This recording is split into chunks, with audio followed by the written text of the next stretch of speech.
Dear listeners, we apologize for minor technical problems we had while recording this episode, and we hope that you will enjoy our conversation.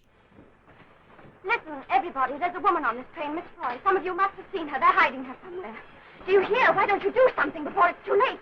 Please. I know you think I'm crazy, but I'm not. For heaven's sake, stop this train! No, come. Leave me alone! Leave me alone! Welcome to the 21st episode of Foreign Correspondents Deeper into Hitchcock podcast. My name is Michał Oleszczyk and I'm joined as always by my co-host Sebastian Smoliński, hello. This is, believe it or not, the 21st episode of our podcast in which we go through the entire Hitchcock's filmography, film by film, and we discuss those films, trying to inject a little bit of our Eastern European experience, which will come in handy today, by the way, and discuss films that really mean a lot to us. And since recently, we are discussing those films with an array of fantastic guests, and this is also the case today. Our guest today is Jennifer Smyth, professor of film at the University of Warwick. Hello, Jennifer. Hey, I'm delighted to be here. Thanks, Michael. We are very, very happy to have you. It's a real honor, and you are a fantastic scholar. You can read Jennifer's stuff many places, but also in Cineast magazine, and she has written extensively about the work and career of Fred Zinnemann. The film that we will discuss today is, I have to say, a pure delight. It's one of the absolute favorites in my, private Hitchcock canon. It's The Lady Vanishes from 1938.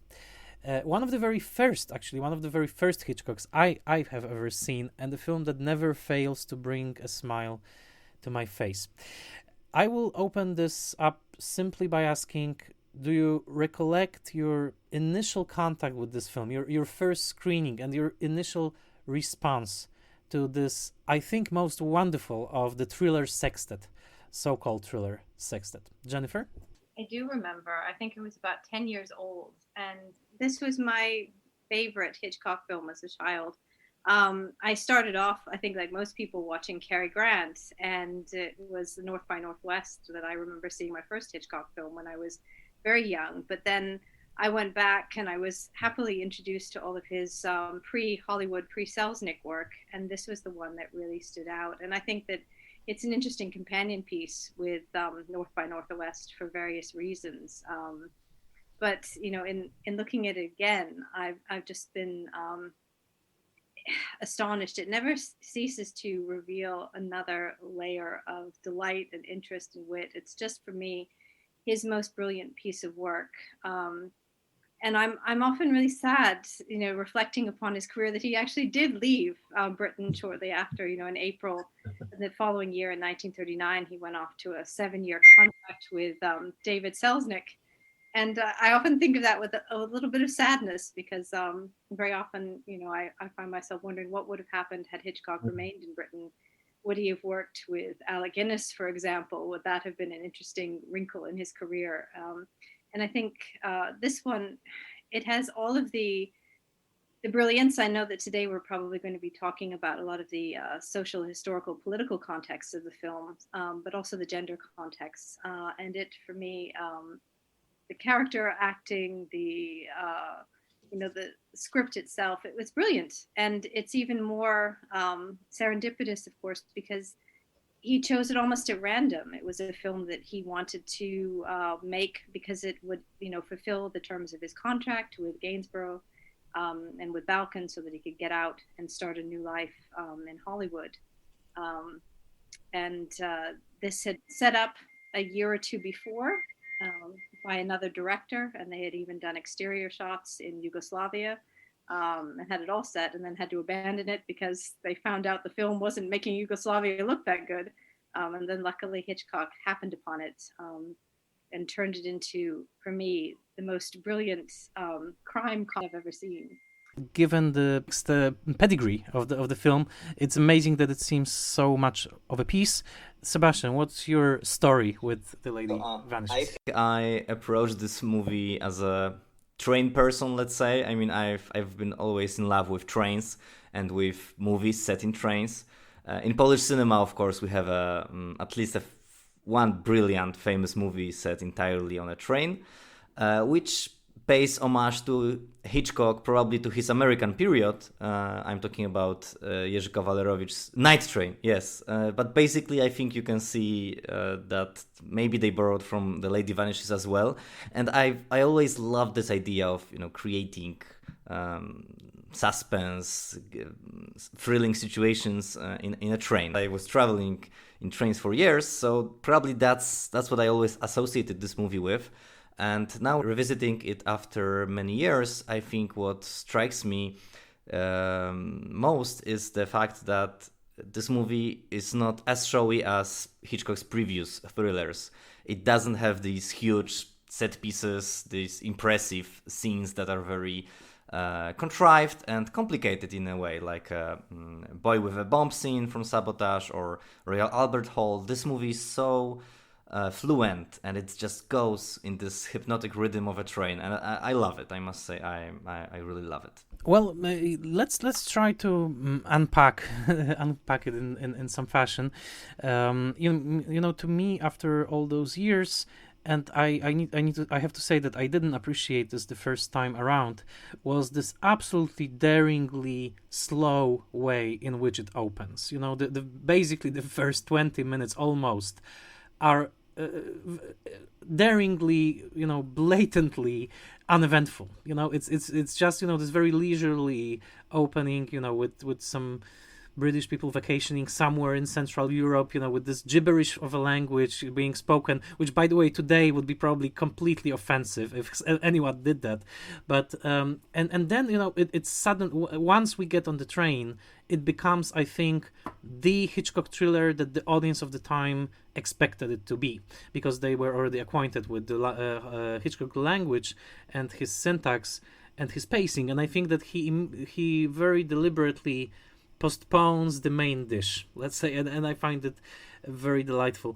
But also, we need to mention the absolutely brilliant script, because I think that the dialogue and the sheer complexity of this network of characters is something to behold, simply in terms of how beautifully it is written.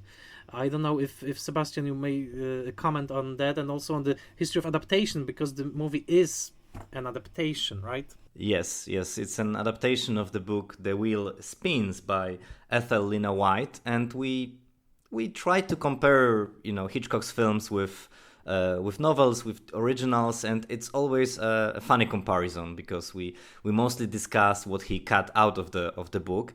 And in this case, what I would like to stress is that even on the first 20 or 30 pages of the book, we have so many movie metaphors or allusions to cinema. You can feel that this book, this novel, was written when cinema was already quite popular entertainment and respected among middle class, I think, more or less already. Although one of the first jokes in the book is that one of the ladies says that she's going to see movies, to see films, of course, films, not movies, where it's English culture, as a guilty pleasure.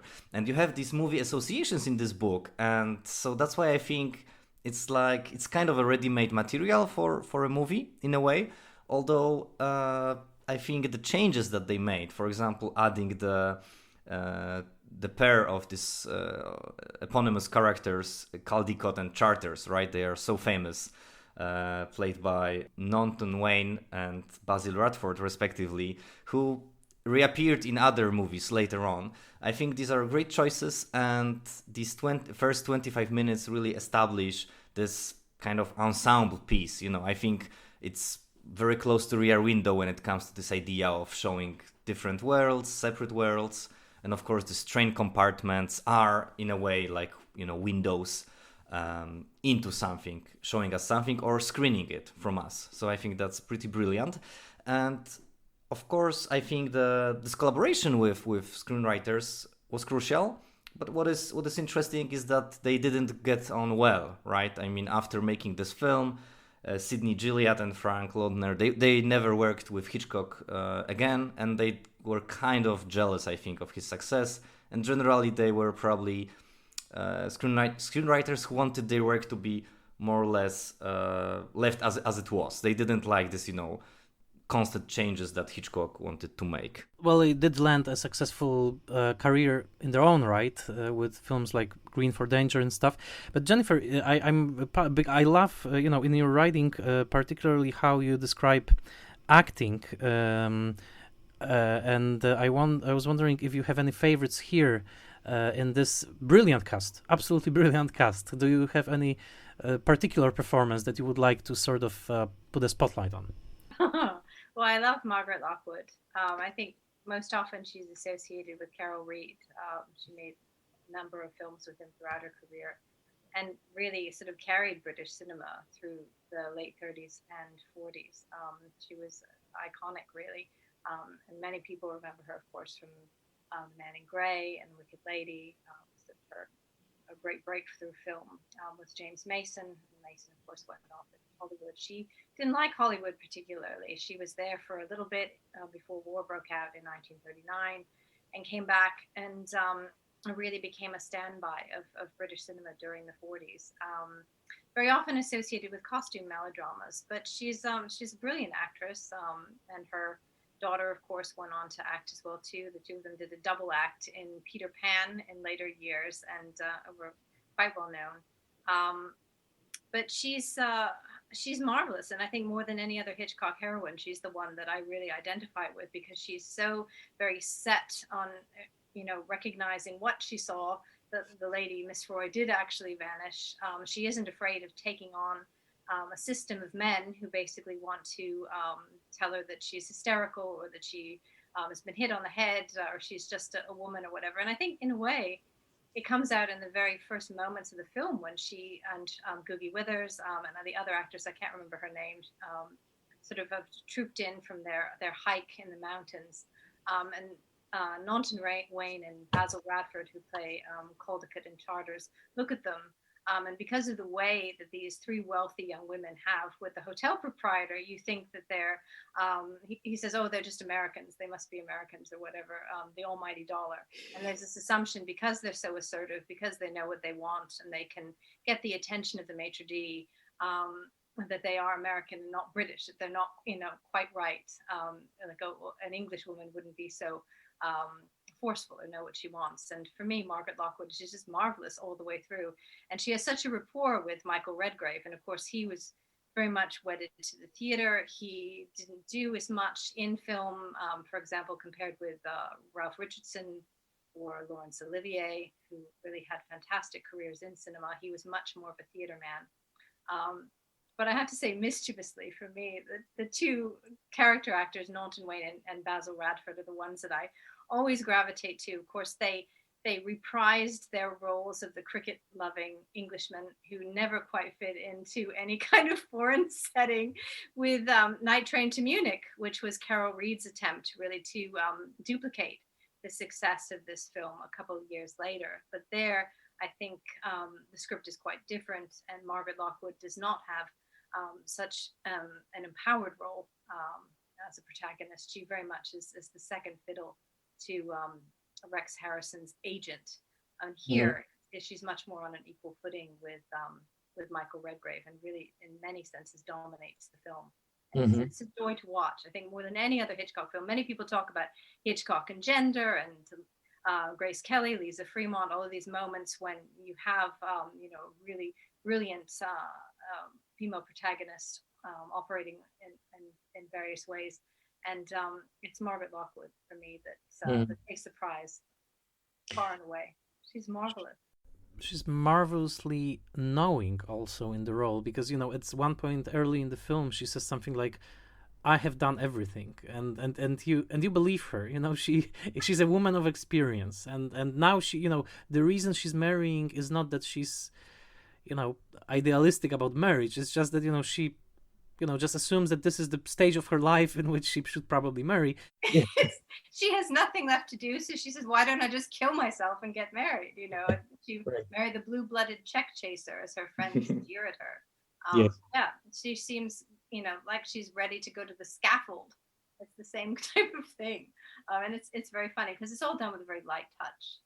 And there, of course, it's much more as ode actually to the screenwriters, I think, than to Hitchcock. And he had perhaps sense leave a good thing alone, and to just fiddle really with the end, which is sort of the great shootout. And the train is stationary at the border. Yeah. I'm very curious, and this is also a question to Jennifer, because you are in this also in a sort of reversed position to Hitchcock's. I mean, you're an American in Britain, and the movie takes, I think it takes some sort of a very particular look at British culture and at Britishness, which I think is partly fond of Britishness and partly satirical about it. What's your experience of it? Well, it's funny because I actually have dual citizenship. My father was born in Britain, so I do have that kind of dual vision. And I was raised with Hitchcock's sort of earlier periods and his Britishness. And so when I was viewing this, I had that kind of inside knowing, poking fun at yourself. I mean, but that's very much the essence of British charm, if there is indeed such a thing, that you are able to take the piss out of yourself and to make fun of the institution. And this is something that Iris Henderson does quite frequently. This is something that Gilbert, Michael Redgrave's character, does again and again when he's making fun of the reasons for his father marrying his mother. He was always willing to get a lady out in trouble out of the difficulty, even if it extended to marrying her. So I mean, there's always this sort of give and take repartee, which I think is essential in many British comedies, and I think that the screenwriters really pushed it to the nth degree. And it's really quite something. But it's funny because even in the opening sequences, when you see Margaret Lockwood sort of going up the stairs with her friends to their dinner, and then you have Caldecott and Charters sitting grumpily down below with the rest of the stranded passengers. The owner of the hotel announces, I think first in Italian and then in French and then in German, that the train has been held up because of the avalanche, and they have to stay there overnight. And then finally, the last language used is English, and suddenly they get up, and by the time they get to the desk, they realize that there's no room except the maid's room. And it's hilarious because you have the English always thinking that wherever they go, English is spoken, and that they have sort of preeminence in this situation. And it's patently not true here. And it's really a send up of this attitude, I think, that was prevalent on the continent, particularly in the 1930s. And there was a kind of joke with the British traveler. They always said that the wogs started at Calais. So anything that was outside of Britain was considered to be, absolutely appalling. And you could never expect anything of a foreigner. And yet there's this element of humor and sending up those two that's just so hilarious. They're marvelous together. And they would go on to make so many films through the 1940s. They became a kind of double act that people would look for, almost like Laurel and Hardy. Yeah. And Michael Redgrave's character is a little bit of their opposite number here, because he is genuinely interested in the culture of the country that they are visiting, right? He's recording their music, and he demands respect for this folk culture that he finds there. Sebastian, any comments on that? Yes, these are great points, and I think I love this Englishness. Charles Barr emphasizes that, for him it's Englishness, not even Britishness. He thinks that Hitchcock's movies are quintessentially English. I don't know. I wouldn't agree like 100%. I mean, we're talking about his British period. But although I love it, I think our perspective, this Eastern European perspective, may be a bit different, because we are often this butt of a joke, right? In this case, of course, we laugh at them and with them, and I don't feel kind of insulted at all, of course. But I think it's interesting, how 1930s cinema portrayed these foreign lands, and I think in this case, this made-up countries is a bit like, kind of like the lands of Lubitsch, right? Like this European lands in a way, or this imagined European countries. So that's kind of funny. But I think when we try to find the modern kind of examples of that, I would say Grand Budapest Hotel comes closest to this kind of imagination, which is great. But one thing I've heard, I think in the one of the Criterion Collection materials, was that because of the sound of the train that is all the time in the background, some possibly controversial dialogue could be accepted by censors, like meaning that we didn't really hear these lines, or they were not as exposed as they could be otherwise. And do you think that that may be true? I mean, the it sounds like a plausible idea that because, for example, the story Jennifer mentioned about this out of wedlock marriage, right? I mean, the marriage because there is somebody on the way. There is this theory that it was okay to include these lines because we have this this soundtrack which kind of makes them less audible. I don't know. Do you think it may be relevant in this case? No, I mean, because I think very often the censors would have to read the script. So it would depend upon the translation as well, too. Whoever was translating Gilead's and Lounge's script would have to be very, well up in that kind of wit and be able to get the idiom to translate in a particular way. So that is interesting because obviously I haven't looked at the different translations. But I think that if you consider the first production as it was planned, with Roy William Neill back in 1937, they had done exterior shots in Yugoslavia, hoping that they could actually do some significant work there. And the officials, the police, realized very soon, just from looking at the way the film was being shot, that it was not being exactly complimentary to Yugoslavia. And they were like, get out of here. And that was it, basically. So I don't know how much you can rely on that, because there's that sense as well, too. What are the censors going to get? They read the things as well as watch them. And I mean, yes, you can get a censor drunk and get them to forget what they've seen on screen, but I don't know. I think the thing is the repartee is just so quick. The pace is so quick very often. And this is one of those things with English humor that very often it doesn't translate particularly well. And maybe it was the case with those censors. Oh, well, they're just English. Forget about it. Nobody pays any attention to them anyway. I find it also fascinating, and for me, this was the first time that I watched the film I didn't even try, but sort of more aware of the political context.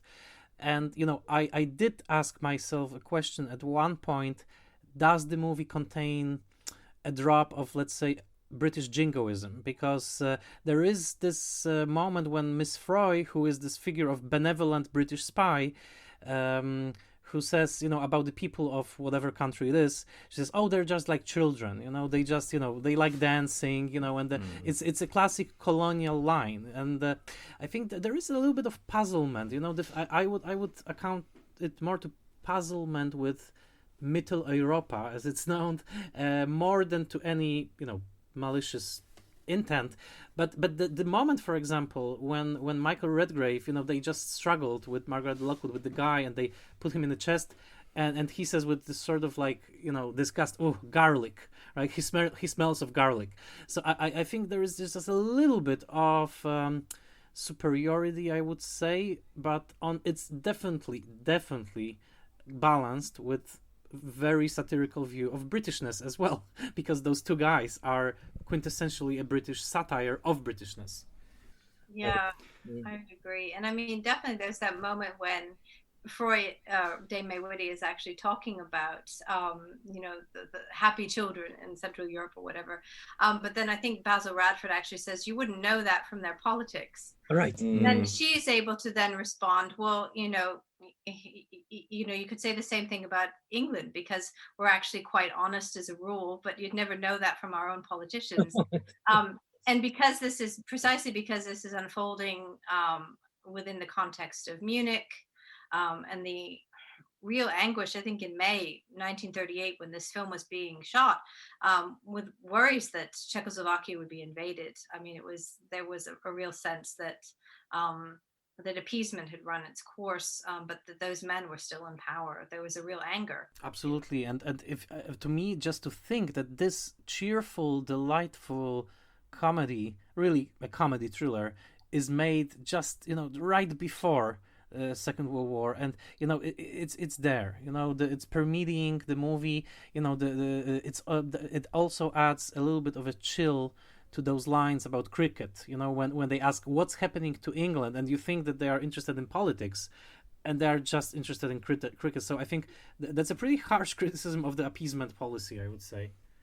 Yeah, absolutely. And I mean, the Anschluss, I think, happened in mid-March Mm-hmm. 1938. So, just as they were getting started, Europe was falling. And, I think 1938 was in the spring and summer, this is when gas masks, I think, were, given to the civilian population in England for the first time.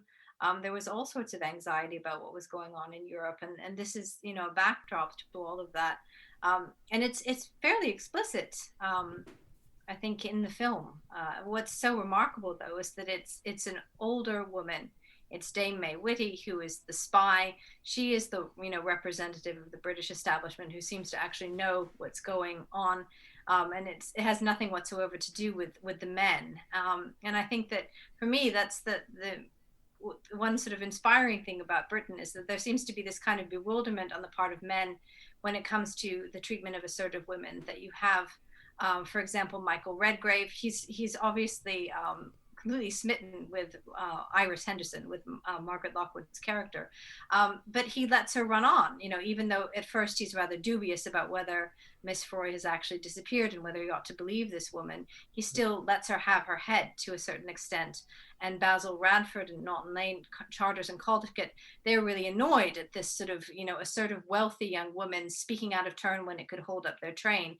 But they let her go because that's the thing about English men, that they let their women have their heads. Whereas you have Paul Lucas, who sort of represents the Central European attitude toward women, where, oh, she's hysterical, she needs a Freudian analysis, she needs to be put into a hospital and basically contained, she doesn't know what she's saying. So it's a very sort of different attitude towards dealing with female subjectivity and assertiveness. And I think that's where, I think for me as a spectator, I really kind of appreciate that one sort of quality among English men, that they let their women, basically run over them. And it might be a good thing, actually, in this case, because you see that without Lockwood and Whitty, the whole system itself would have come undone. If I may, I have one question about women and 1930s cinema, because a big part of your writing is about 1930s, in a way, right? The whole magnum opus, in a way, your book about American history, right? I mean, American historical movies of the 1930s, a huge book, and writings about Zinnemann's films which obsessively were returning to the 1930s. And you mentioned that Margaret Lockwood is your favorite character.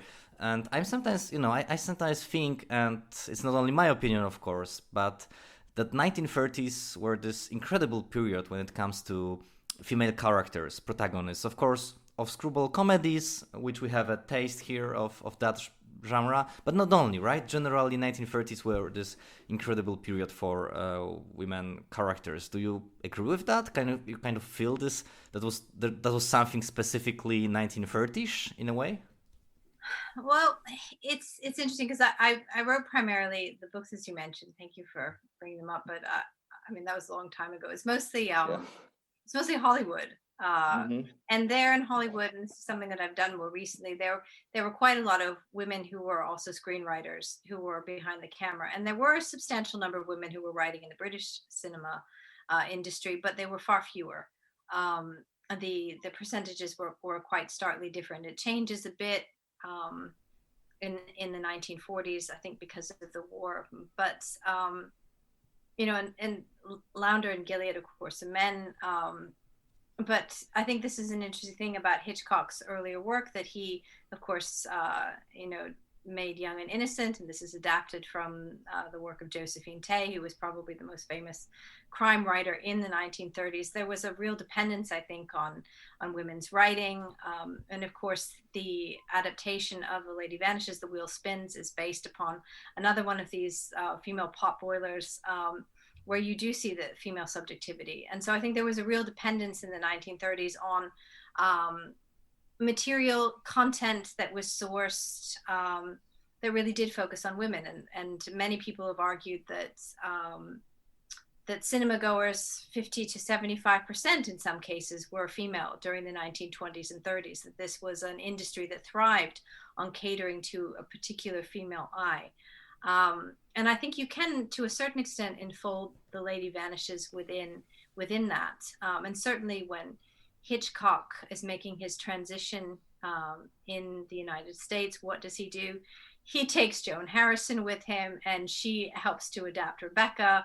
And he basically keeps her by his side throughout his career when he breaks into television. So, he does, I think, keep that particular aspect that was honed early on in his career in the 1930s. And I think that it was a particularly susceptible market in the United States in the late 1930s and 40s for stories that focused on female protagonists. I just think that Iris is just so incredible. She's so unique. She's much more, I think, an empowered character, even than a lot of the female characters that you would see in screwball comedies in the 1930s, or even those of Hepburn. That she is, to a certain extent, what is it that Michael Redgrave's character says about her? He says that she has two qualities that he always admired in father: that she has no manners at all, and that she's always seeing things.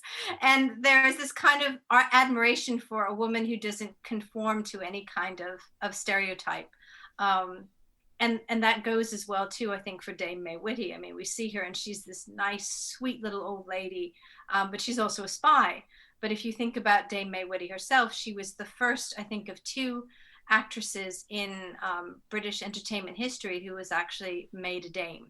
And the British equivalent of Actors' Equity started in her living room. So she was very much involved in the profession and in unionization for actors. She was very much a part of that culture. So it's a wonderful film.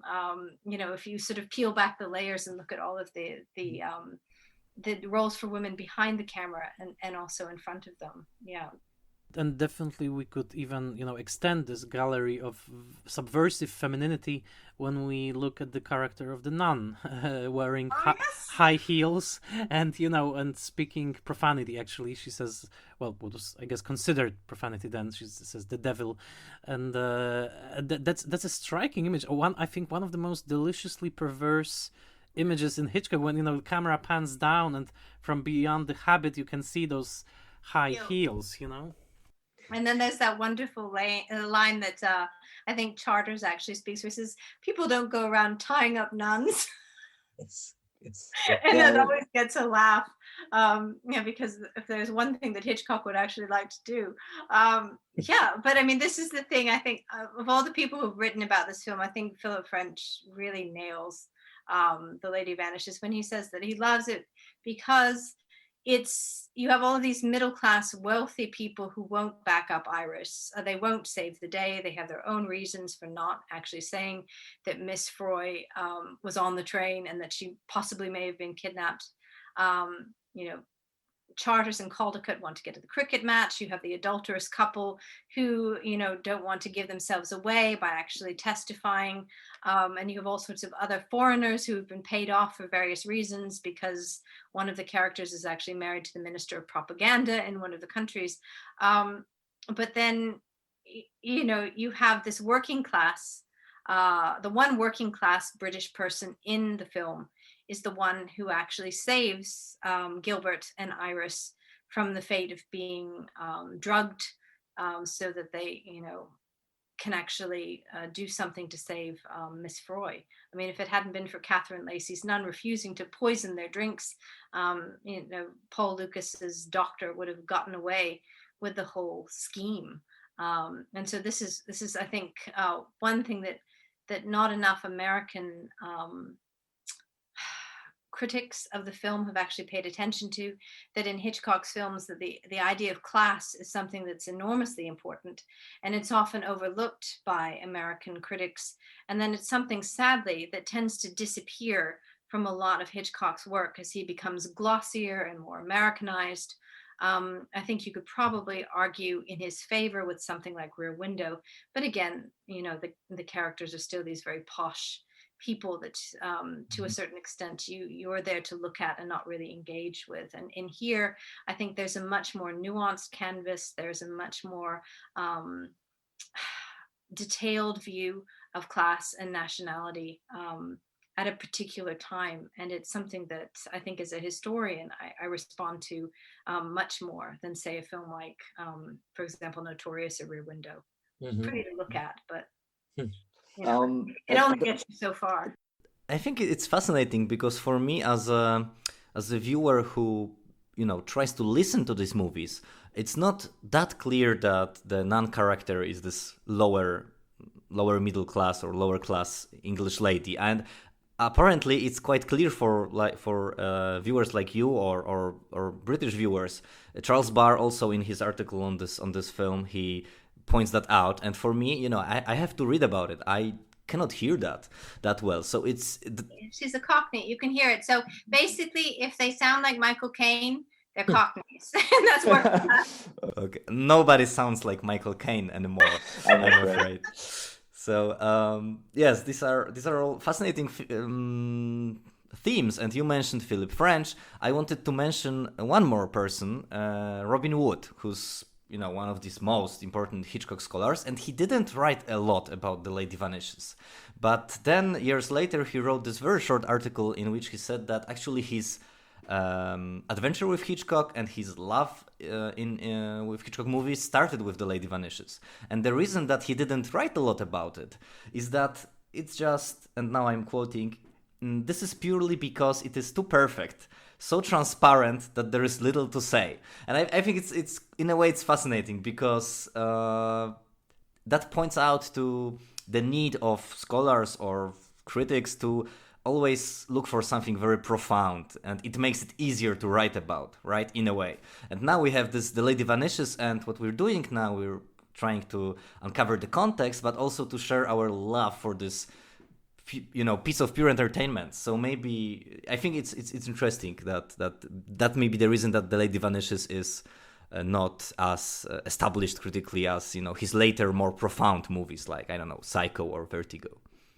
Because I think that the perfection here comes with this lightness of touch that is simply unmatched, and I would love to show this film because to people who keep telling me that Christopher Nolan is a great British director, and to compare this with Tenet, which is like this 200-ton block of a film, and here you have a film of 98 minutes which is so light and elegant and perfect. Sad little people who think Christopher Nolan is a director. Yeah, and it's also, I think it's interesting to look at The Lady Vanishes like we look at, for example, Detour, the noir. Of course, it's not the same type of production, mode of production, but it's similar. When I was rewatching The Lady Vanishes, I had to repeat the first shot twice because I couldn't believe that they really, made this toy town so obvious, right? They don't try to cover anything. They're not trying to pretend that this budget was bigger than it was, right?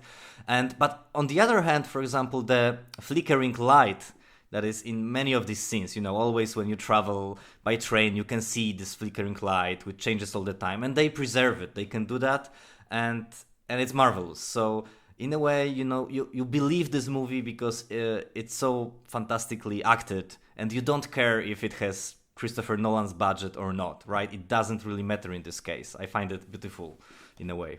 Well, I just hope that Christopher Nolan never remakes this film. Speaking of the afterlife of The Lady Vanishes, I would like to ask you about the influence, I guess, the afterlife of the film. And I'm not referring to the horrible remake, that George Axelrod wrote in the 70s, and Sybil Shepherd, who is doing a Carol Lombard impersonation, and she also impersonates Hitler in that film, by the way, and she's better as Hitler. But it's a very bad film. But and there was a BBC adaptation remake that I haven't seen. But apart from the remakes, where do you see Jennifer? Where do you see the spirit of this film reappear in the decades to come? I don't know. Somebody once compared this film to Mozart, and I think that's pretty close. That it is very bubbly. It is memorable. It's something that you can't duplicate, that you can reference in a kind of admiring way. But it's absolute perfection, and that anybody who is going to try to copy it is going to fail, including Hitchcock. To a certain extent, I see echoes of The Lady Vanishes and many people have seen this in North by Northwest. And there, of course, it's interesting because you have a very wealthy, upper middle class white man, Madison Avenue executive, who has his own subjectivity doubted, where, Cold War spy system is able to hoodwink the police and the media and so forth. And it's a similar situation to Iris, and yet it isn't, because he's a man, and because to a certain extent the secret services are well aware of the act that's being played upon him. With Iris, the stakes are higher, and I think it's something that's much more visceral for viewers who are watching it, particularly women who have often had their own points of view dismissed. And it's a film certainly that bears watching again in the light of Me Too and what has happened in terms of gender in Hollywood. So it's another one that I think will continue to bear new interpretations as the years go by. But for me, when I was watching it, I think about the train scene in Julia, in Fred Zinnemann's Julia, because I've looked at this so often. And in fact, Zinnemann admired Hitchcock very, very much, and frequently would put these little admiring asides in his films. And precisely because Julia was set in the late 1930s and was unfolding as the Anschluss was coming about. It's at the same time in which The Lady Vanishes is set, and you have a moment where you have a mystery woman who literally is vanished because she's somebody in the resistance, and Jane Fonda's Lillian Hellman character is there to try and provide money for her resistance organization against the fascists. There are all sorts of layers that connect these two films in so many ways. But there, of course, the one thing that Fred Zinnemann lacked was the bubbly sense of humor of Alfred Hitchcock. This is something that you could never replicate, and his ability to move things in a certain kind of joyous pace that I think you can only find in the best of Mozart, which is why I just love this film, and I return to it again and again. And I think many people, when they look at Hitchcock, they think about the glossy Vertigo, as you say, and Rear Window, North by Northwest, and even Psycho, and they forget about this earlier period, which was for me the most rewarding. Because I listened to your episode on, Richard Hannay and the 39 Steps, and on Young and Innocent, and these for me are the most personal Hitchcock films. They're the ones that I think tie him most closely to his youth, to his upbringing and context. And if you have that kind of feel for him, this film will yield incredible emotional and artistic connections that I think those later films they don't have. They're pretty, but before I ask for some closing, wrapping up comments also from Sebastian, I just wanted to say that there was one more name that I thought of this time when I was watching it, and I have no idea if there is an essay somewhere out there in this huge Hitchcock library about his possible affinities with Gilbert Keith Chesterton. But I was thinking a little bit about this Chestertonian spirit, of this sort of Father Brown stories, and also of Catholic background, this sort of joyous mystery to be solved. Like there's this moral conundrum, but there's also this joy, this humor. And I have no idea if Hitchcock was a Chesterton reader, but I was thinking about A Man Called Thursday particularly when I was watching this film. But probably there is an essay already written about that somewhere, so we'll need to find out. The last thought I have is about another obvious train movie, Murder in the Orient Express, and of course, certainly there are essays about these two, comparing these two movies. We have murder, we have trains, we have a crime plot, but what is striking for me is that when you compare The Lady Vanishes and its Mozart-like quality, and I totally agree with this Mozart comparison. It really, I think, that's the point of this. That's kind of expresses the feeling we have watching this film when I compare it with Kenneth Branagh's adaptation, which is like Christopher Nolan doing The Lady Vanishes, right? It's like, huge budget, like showy everything, showy camera work, showy costumes, great cast. Of course, we have great cast here. I mean, in The Lady Vanishes, but somehow it all clicks. This cast doesn't step on each other's shoes. And in Branagh's version, it cannot be like that. Everyone must be shining all the time. So, and then, there's this, I don't want to say modesty, but there's this like understated quality, of course, in The Lady Vanishes that I think it's also something we cannot repeat, because now the movie machine is totally different, and it's one of the reasons why you cannot repeat this kind of homely feel that this movie has, or I don't know, local feel. I think it's truly beautiful. But I have one last question to Jennifer. It's because since it's very exciting for me to, have a scholar of this stature with us, and I'm reading you all the time almost. So my last question: Nobody's Girl Friday. Yes, that's the title of your latest book, right? It's your latest, and I think it's a great book. Much better than what was recently published. Maybe you could have a look already. Women versus Hollywood. There was this book published like I think this year, and it tries to rephrase or reframe the history of Hollywood into today's standards. But what I loved about your book is that you, on the very first page, you write how much you just love movies, and that was the starting point for you, not Laura Mulvey's theories or the number of different canons of Andrew Sarris, but just your experience of watching films. And I wonder what do you think as a scholar, because you mentioned Joan Harrison on many pages there, and Catherine Brown as well, and these are the links to Hitchcock in your book.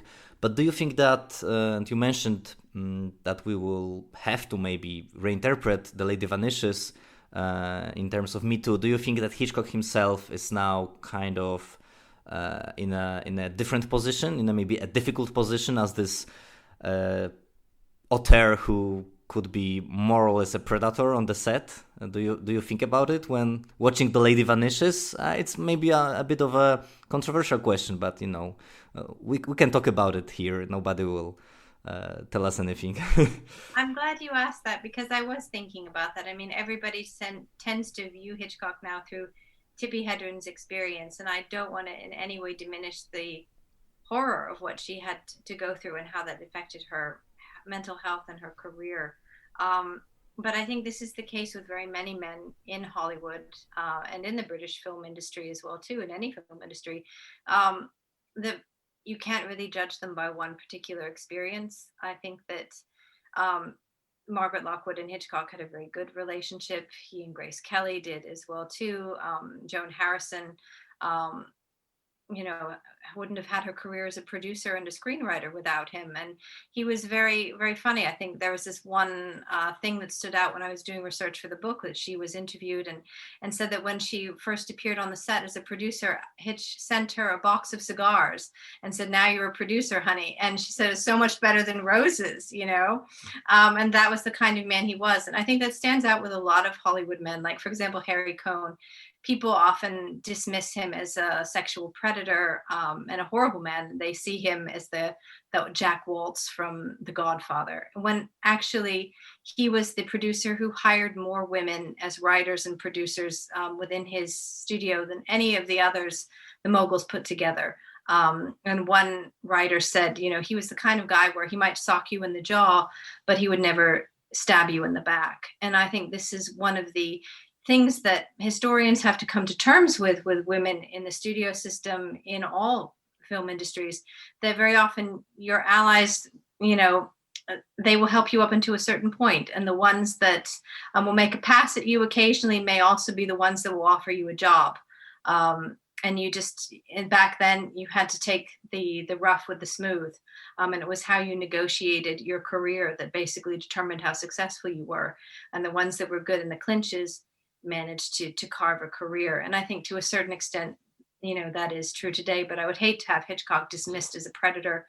I think his Academy Award, a Special Academy Award acceptance speech says it all when he says that there were 4 women who he really owed everything to: an editor, a screenwriter, a wife, and a mother, and it was Alma Revel. So he did pay his debts. And I hope, watch the space, maybe there will be a re-examination of The Lady Vanishes in light of Me Too. I think certainly it sends up a lot of pop psychology and Freud, and it's an interesting film to look at within this cultural climate. I do hope that the conversation goes on, because he's, Hitchcock was many things. And this film, is one of those, I think, that will help open him up to a whole new audience. For me, it's his greatest piece of work. I think that's a perfect note on so many levels. To finish this, I only can say that only now I also thought, as I was listening to you, about the title, the very title, The Lady Vanishes, and that, it is about the disappearing or invisible woman, but, the ultimate wisdom of the film is that she reappears and that she is victorious, and I think that that's also part of the of this whole meaning, which I also hope that the movie will be rediscovered, and hopefully this conversation that we just had will help a little bit with that as well. Jennifer, thank you so much. It was a pure pleasure and a fantastic honor to have you here on the podcast, and hopefully not the last time. So we send you all the best from Warsaw to University of Warwick, and hopefully you are surviving the pandemic in good health, and really thank you so much. I do, but the honor was mine. This was a pure delight. Thank you. Thank you so much. It was really wonderful to have Jennifer as our guest, and we can already tell you that our next episode, which will tackle a controversial film of the Jamaica Inn, will also have a wonderful guest, but we won't reveal his or her identity yet. If you like this episode, please follow us on Facebook and like our fan page. Please tell other Hitchcock fans about our podcast. We are putting a lot of energy and love of Hitchcock's work into this podcast. Thank you so much. And thank you for listening for the 21st episode of Foreign Correspondent. Deeper into Hitchcock.